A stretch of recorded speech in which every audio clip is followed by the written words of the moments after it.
Hamdanillah wa syukranillah ala ni'matillah la haula wala quwwata illa billah. Faqad qala Allah ta'ala fil 'azim. A'udzu billahi minasyaitonir rajim. Syahrul Ramadan alladzi unzila fihi al-Qur'an hudan lin-nasi wa bayyinatin minal huda wal furqan. Al-ayat.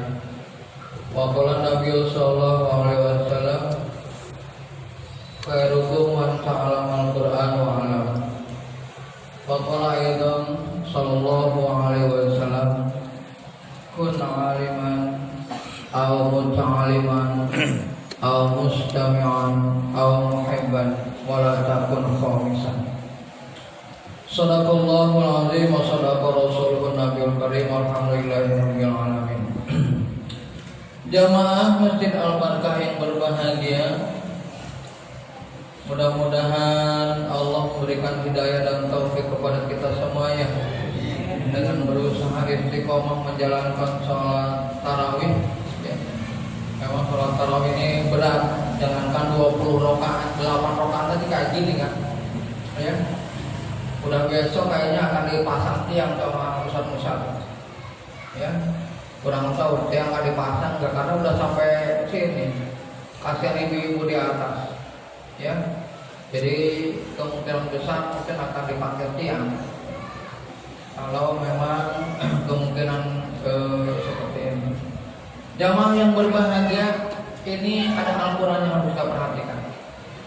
Syahrul Ramadan unzila fil Qur'an. Syahrul Ramadan unzila fil Qur'an.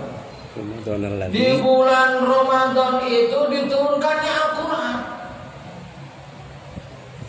Jadi di bulan Ramadan ini memang kita demen banget baca Al-Quran. Senang, harus berusaha untuk senang baca Al-Quran. Jamaah yang berbahagia ini saya singkat aja dah, supaya saya sampai kemana-mana bicara. Di akhirat itu orang yang paling bahaya adalah ketika dibacakan Al-Quran, dia bertanya, ini baca surat apa ya? Ini bacaan apa ya? Dia tidak tahu bahwa itu bacaan Al-Quran. Makanya kata Rasulullah, ini sudah populer ya. Minimal kalaupun asar ini sudah dipopulerkan saja gitu. Kun aliman. Ini dari hadis yang kuat juga, yaitu khairukum man ta'allama al-Qur'an wa 'allama. Jadilah orang yang mengajar Al-Quran. Karena mengajar Al-Quran itu luar biasa berat. Kayak tadi, wa amanahu min khawf, bukan khawf. Kenapa? Khawf memang itu urutnya. Artinya itu Allah memberikan keamanan dari rasa takut, bukan Allah memberikan keamanan dari angin. Berubah. Subhanallahi maha suci Allah. Subhanallahi berenang Allah. Maliki yaumiddin, Allah yang memiliki hari kemudian. Maliki yaumiddin, rajanya hari kemudian. Beda raja dengan yang memiliki. Apa lagi? Iyyaka na'budu wa iyyaka nasta'in. Iya, salah satunya penyembah matahari. Na'budu, kami beribadah nyembah matahari ibadah. Kepada matahari kita minta pertolongan tanpa itu. Jadi, ya. Nah, jamaah memang kurang sama. Ada orang yang membaca Al-Quran memedokkan itu ya, menekankan pada huruf tertentu, akhirnya merusak huruf yang lain. Kadang-kadang orang kayak begini kita bilang, ini ngajarnya gimana? Makhraj hurufnya ngerti, tapi dia tidak ngerti bahwa dia merusak huruf yang lain. Orang kayak begini kan susah diajarin mana tafkhim, mana taktik. Kita sendiri tafkhim mata nggak ngerti. Orang belajar kol-kolan cuma dua, sugro dan kubro. Padahal kol-kolan bukan hanya itu. Ada akbarnya, juga ada kol-kolan maftuhah, ada kol-kolan marbutoh. Ikhfa hanya satu kalau bagi kita. Kalau kita pelajari lagi, ikhfa ada 3. Ab'ad, akrab, awsat. Belum tahu bagaimana kalau huruf mati bertemu dengan harokan. Wah, itu berbeda. Mana huruf halal, mana huruf lisani, mana huruf jawfi, mana huruf khasyumi. Itu aja udah susah. Istilah kata gitu. Ya. Jadi jamaah yang berbahagia belajar. Ya, belajar. Ya. Kita dulu, saya kadang-kadang aneh juga jamaah. Saya berpikir bagaimana caranya ya agar kita mau belajar. Untuk tahsin dulu kita sampai panggilkan Ustaz Abdul Rahman, pengajar langsung dari Masjid An-Nasr, yang dia dibayar mahal di sana. Kita datangkan beliau untuk mengajar kita. Sampai nggak ada muridnya. Ingin belajar kitab, saya ajarkan kitab Jalalain, tafsir Jalalain. Yang ngaji juga sedikit, Ustaz Musa bukan yang ngaji. Bahkan Ustaz Musa siap ngajar siapa saja yang mau baca Al-Quran. Saya juga siap sebenarnya. Kalau ada yang belum bisa baca Al-Quran, saya siap memberantas baca Al-Quran. Cuma 4 hari, 4 kali ketemu dengan saya, udah bisa baca Quran, susah amat. Saya punya metodenya, saya punya bukunya. Ya, Al-Marki itu, saya punya bukunya. Kalau mau serius 4 kali ketemu aja udah bisa baca Quran. Udah meraba lah bahasa mudanya. Baca pasti mah belum bisa. Ya, saya hanya mengajarkan teknik mudah. Karena ini susah. Oleh sebab itu, kesalahan dalam membaca Al-Quran ini ada 2 yang harus diketahui. Pertama, ada yang ma'fu, ada yang dia dimaaf oleh Allah Subhanahu wa Ta'ala, karena dia masih belajar. Karena dia masih belajar, masih dimaafu namanya. Jadi masih ingin tahu bagaimana caranya. Nah, yang kedua, yang dimaklum. Memang dia belajar nggak mau, ada semangatnya, deketin. Suatu saat ajak untuk belajar. Jadi kalau ada bacaan Al-Quran yang sampai kemana-mana, mending kalau di rumah kita sering baca Al-Quran. Saya suruh, saya ngajarin tadarus kayak Musa. Anak kecil saya tungguin di situ. Siapa yang mau belajar tadarus? Besoknya nggak ada lagi. Saya ayo siapa yang belajar tadarus? Susah jamaah. Kata Rasulullah SAW, la taj'alu buyutakum al-maqabir. Janganlah rumah-rumah kamu kayak kuburan, nggak ada suara Al-Qur'annya. Apalagi masjid. Masjid harus memberikan naungan. Rumah-rumah kita harus terdengar bacaan Al-Quran. Oh, dia nggak bagus, dimaklum. Kan kesalahan 2, dimaklum dengan dimaklum. Jangan berantem, umat Islam berantem kacau. Umat Islam tuh nggak ada istilah kata berantem dengan sama mukmin. Innamal mu'minuna ikhwatun. Sesungguhnya yang kamu mukmin itu bersaudara. Dimaklum. Kapan saya akan ajak dia belajar? Ada Ustaz Musa, ada Ustaz Yusuf, ada saya. Ada Ustaz, saya aja Ustaz Musa, saya deketin satu dengan yang kapan berantem. Nggak ada saya kapan berantem sama Ustaz Musa. Walaupun berbeda caranya. Oh, cara saya dakwah dengan cara Ustaz Musa dakwah sama. Beda. Kalau saya nggak pernah nyantren. Kalau Ustaz Musa berapa kali nyantren? Saya nggak pernah nyantren. Ya, Ustaz Musa berapa kali nyantren tuh? Tanya dia berapa kali nyantren. Beda. Ya. Jadi caranya beda. Gimana sih ini? Gak alam sama saya juga. Tapi apakah saya berantem sama Ustaz Musa? Enggak. Di belakang tadi saya tegur Ustaz Musa, tanya di pertanyaan beliau. Saya tegur Ustaz Musa. Kalau kita udah rahmat itu udah enak. Ayolah bersatu. Bahwa sekarang kalau tahu bagaimana kehidupan saya dengan Ustaz Musa, ini maaf nih, saling kerasa. Karena metode gue kalau orang ya santai, saya tahu siapa dia. Itu aja modelnya. Nggak usah diikutin, saya tahu siapa dia. Itu detik. Ya, kalau beliau beri mafu, karena masih belajar terus. Kalau udah nggak mau belajar, nggak bisa ribut. Itu harus dimaklum namanya. Maklum kan bahasa Indonesia. Ya Pak ya, dimaklum. Dia punya semangatnya, udah nilai semangatnya. Itu pahalanya di semangat dia. Jemaah, kenapa sih saya ingin pakai speaker kan kemana-mana? Supaya jadi naungan. Al-Quran itu harus didengar sama kita. Fa'idha quri al-Quran fastami'u lahu, dengerin. Bahkan bukan hanya dengerin, fastami'u lahu, ansitu, dengerin, diem. Saya kalau kadang-kadang kemarin jamaah yang berbagi maaf saya sakit. Kondisi badan kenapa Allah berlebihan? Saya bilang tolong anak-anak baca Al-Quran depan rumah. Terus saya karena badan kurang enak banget, saya bilang Mi baca Al-Quran aja dekat sana. Saya merasa adem, Pak. Bahasa mudahnya kemarin dulu saya dipanggil ke ini ke rumah sakit ini primer.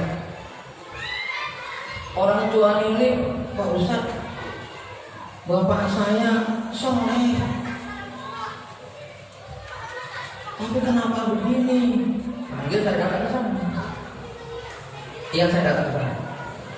Saya melihat ada kerinduan dia terhadap bacaan Al-Quran. Saya bilang bisikin bacaan Al-Quran, bacaan Al-Quran, bacaan. Saya baca Al-Quran. Jangan kadang-kadang kita seakan-akan mengerti ini orang ingin mendengar bacaan Quran, rindu baca Al-Quran. Dia dalam sakaratul maut ingin mendengarkan anaknya baca Al-Quran. Baca Al-Quran, tangannya gerak sedikit, meluk meninggal. Jadi kata siapa ketika sakaratul maut nggak ada orang yang ingin dibacakan Al-Quran? Salah. Banyak orang ketika sakaratul maut ingin mendengarkan ayat Al-Quran. Ini mana? Jadi Al-Quran itu luar biasa. Membacanya aja pahala banget. Nggak bisa kita baca. Alhamdulillah suara sampai mana-mana. Alhamdulillah. Apalagi ini memang bulan Ramadan. Bulan diturunkannya Al-Quran. Kapan kita mendengarkan baca Al-Quran? Udah malas baca Al-Quran. Mendengarkan juga malas. Nyampe ke rumah juga malas. Jamaah yang berbahagia, ada orang yang disebut dengan panteisme. Di dalam Islam sendiri ada yang disebut dengan panteisme. Panteisme itu gimana? Semua ini akan menjadi saksi kita di akhirat. Makanya ada orang yang ketika kita di rumahnya, umpama sholat maghrib atau sholat isya atau sholat subuh, kita tidak keraskan bacaan sholat di rumahnya, dia marah. Kenapa? Ustaz biarkan dinding-dinding di rumah saya ini mendengarkan bacaan Quran hancur. Kencengin. Dinding-dinding rumah saya ini supaya hancur. Rumah ini supaya ada berkahnya. Ada rumah yang gak berkah, segalanya ada. Saya pernah itu rumah sebelum ini, segalanya ada, apanya ada. Tapi kita gak betah di sini. Ada rumah yang sederhana, hanya betah kita di situ. Coba anda baca Al-Quran yang banyak. Jadi kayaknya, coba deh jamaah masjid yang di situ semangat baca Al-Quran dengan masjid yang tidak semangat baca Al-Quran itu beda. Ya, makanya saya kadang-kadang ya Allah, alhamdulillah kalau satu saya bisa membaca Al-Quran dan sebagainya. Ya, saya kajian tahun alhamdulillah. Ya, saya teruskan sedikit. Syahrul Ramadan alladzi unzila fil Qur'an. Hudan linnas, Al-Quran itu petunjuk bagi kita. Jamaah ke rumah saya yang ada di Surabaya atau yang ada di Bogor, nggak akan nemuin kalau kita nggak pakai petunjuk. Akan tersesat jalan ketika tidak mau menggunakan map, ya, tidak menggunakan map. Menggunakan apa aja salah jalannya kadang-kadang. Tuh, jadi petunjuk itu arahan, bimbingan. Al-Quran itu menjadi bimbingan kita, arahan kita. Nah, kalau masih belum mengerti kita,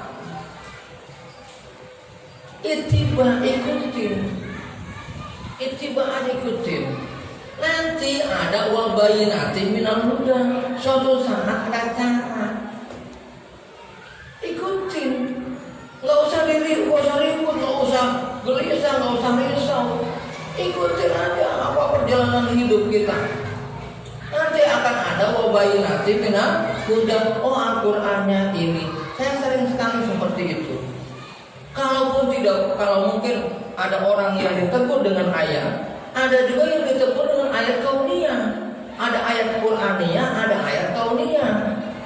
Kalau kita paham dengan ayat Qur'aniyah, kita akan ditegur oleh ayat Qur'aniyah. Buka surat sekian, ayat sekian. Atau nggak terasa kita buka Al-Quran, ini ayatnya saya cari. Ini masalah saya. Ada. Ya, jamaah yang berbahagia ada masalah saya. Ada juga yang ditegur oleh ayat kauniyah. Dia sabar mengatasi masalah, dia sabar dalam bertingkah laku, bertindak dan lain sebagainya. Akhirnya Allah berikan solusi. Makanya kata-kata sabar sangat banyak dalam Al-Quran.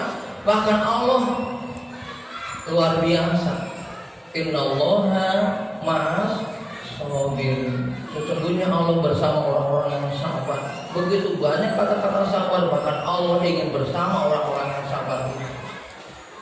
Nah, kalau masih keras juga, nah ini Al-Quran menjadi Al-Furqan. Beda loh, Paman. Dikasih petunjuk gak mau, suruh sabar gak mau, keras kepala dia. Itu akan menjadi pemisah yang hak dan batil. Ingat tuh. Ini orang udah susah.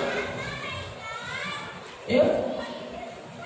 Al-Quran itu menjadi pemisah yang hak dan batil. Dibilangin gak bisa, diajak sabar gak bisa. Dibilang itu maksudnya diberi petunjuk, diberikan analisa, diberikan bimbingan, diberikan pengaruh. Sulit. Disuruh sabar gak bisa. Hidup inginnya enak-enak doang. Coba kita tanya, kenapa orang nyari orang pintar? Kan ingin gampang. Karena hidupnya ingin gampang. Banyak orang yang hidupnya hanya ingin gampang. Padahal yang kita takutkan adalah Allah menentukan siapa yang hak dan siapa yang batil sesungguhnya. Siapa yang mengikuti agama, siapa yang menolak agama sesungguhnya. Kan kita harus tanya pada diri kita, sebenarnya kita ini menolak agama atau tidak? Sholat kita ini hanya permainan, pura-pura, apa enggak? Apa sungguh-sungguh? Ya, nah ini harus ditanya sama kita. Jadi Al-Quran itu pemisah antara hak yang dan batil. Itu pengertian hak dan batil skala kecil untuk kita. Ya, kalau skala besarnya ada lagi nanti suatu saat kita kaji. Ya, jamaah yang berbahagia. Jadi sekali lagi jamaah, insya Allah di bulan Ramadan ini marilah kita mulai cintai Al-Quran. Nanti di antara ketika membaca bacaan itu saya tahu ini petunjuk saya. Allahu Akbar. Allah akan memberikan Al-Quran, kita pun menyambutnya dengan tangan kanan kita. Jadilah kita ashabul yamin. Ya. Kalau kita ini bacaan apa sih nggak tahu. Akhirnya kita pun menerima Al-Quran dengan tangan kiri yang Allah akan tentukan kita ashabul yamin. Ya. Nah, Jadi oleh sebab itu saya mengharapkan marilah kita mulai untuk sering mendengar Al-Quran atau membacanya ya. Atau apa? Kun aliman, jadilah orang yang mau mengajar. Wa muta'aliman, dan orang yang mau belajar. Au sami'an, atau mau mendengar. Atau muhibban, atau mencintai. Wala takun khomisan, jangan jadi orang yang terima. Enggak semuanya. Cinta enggak, ngedengerin enggak, riweuh. Ya. Saya kalau kesurupan nih, saya bacain Al-Quran, orang itu kepanasan. Percaya nggak Pak? Ada orang kesurupan, jinnya masuk, setannya masuk, bacain Al-Quran, panas nggak? Kepanasan, kelojotan Pak, percaya nggak? Coba deh Bapak wudhu dulu, kalau ada yang kesurupan bacain aja Al-Quran, terus aja bacain, nggak usah manggil Ustaz. Bacain Al-Quran, tenang aja bacain Al-Quran. Dia ngapain? Biar aja dia ngapain. Suatu saat dia nunduk, kepanasan, dia kelojotan, ya. Dia akan hilang, akan kemudian bacain terus, jangan tertipu. Udah diam, wah udah selesai tadi, jangan, kita tinggalin, jangan sampai agak tenang, ya, sampai dia enak banget, baru kita selesaikan, baru dia setannya nggak akan datang lagi, ya. Jadi kalau kita bacain hanya sampai udah dia pura-pura diam, padahal dia pura-pura, setannya pura-pura, ya, pura-pura supaya kita berhenti. Jangan berhenti di situ. Terusin aja dulu, terusin sampai dia merasa enak banget. Ya. Jadi kalau ada yang kesurupan, nggak usah manggil Ustaz. Kita aja bacain tenang. Dia mau gimana tuh nggak usah dipegangin. Nggak akan mungkin mukul, nggak akan mungkin kena, nggak akan. Orang bebas. Ya. Percaya sama saya. Yang mohon maaf ya, saya sering ngalamin ini. Ya, orang ini sudah pegang jahit, jangan pegang kapasitas. Ya, nggak usah dipegang. Ya. Kasihan malah setelah kesurupannya, kasihan, capek. Ya mohon maaf. Billahi taufiq hidayah wal hidayah. Wassalamualaikum warahmatullahi wabarakatuh. Waalaikumsalam.